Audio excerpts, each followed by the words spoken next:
we've now got somewhere between 700 and 1,000 bases around the world. How many bases does China have?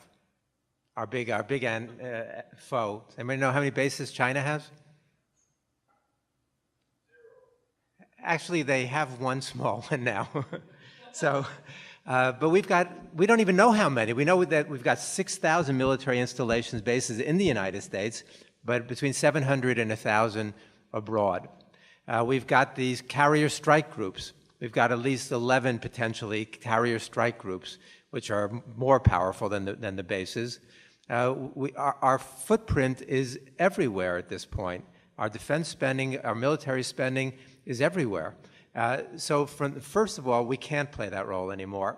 What we need is a United Nations, a real United Nations, in which the citizens of the world can make some decisions collectively about how we handle these kinds of crises. Because they're real. The situation in Syria is terrible.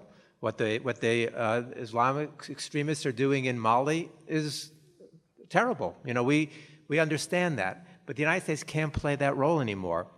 What happens with empires, Paul Kennedy wrote a great book about the rise and fall of the great powers, talking about all the empires. They all get overextended. They get overly ambitious, grandiose in their thinking that they can control the world in this way, and they all collapse as a result. We're in a dangerous situation because the United States has lost its moral authority in the world in the last decade, certainly. The United States is no longer looked at as the good guys in the world, much of the world.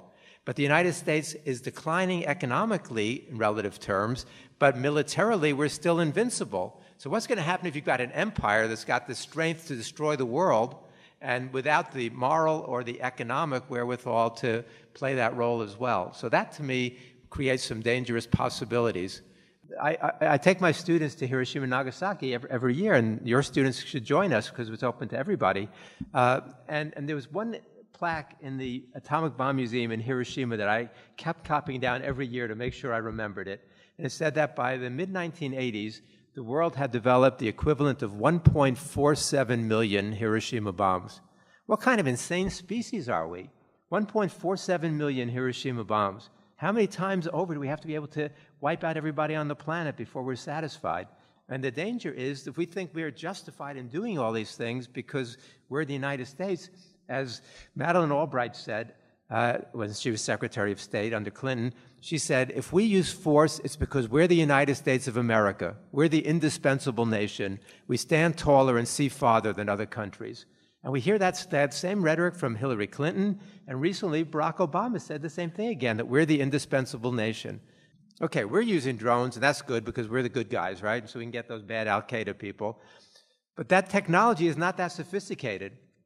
50 other countries now have either bought or developed their own drone technologies. The leaders in that are countries like Iran and China. What if Iran or China starts using drones like we use drones? I mean, once we start these things, then it becomes more dangerous and other countries get them. You know, one of the legacies of the American empire is that the richest 300 people in the world have more wealth than the poorest 3 billion. Just think of it. What kind of planet do we have where 300 people have more wealth than 3 billion people? You know, so this is our empire. What is the Pax Americana brought to the planet? I mean, it could have been worse. Yeah, it could be. If the Germans had won World War II, we would have been, it would have been a lot worse. Half my relatives were killed in the Holocaust. I know it. What more evil? The United States is not evil in that way, but we think of ourselves as good and benevolent, and that's dangerous in a different way because we don't question what we've done and we don't see the damage that we've done. And we're not saying that another empire would be better. We're not saying we want to see the Chinese empire. That's certainly not something we want to see either. We want to see the human species as collectively think about our planet. This is all of our planet. And look what we're doing to this planet. Look what kind of future are we leaving to our children and grandchildren.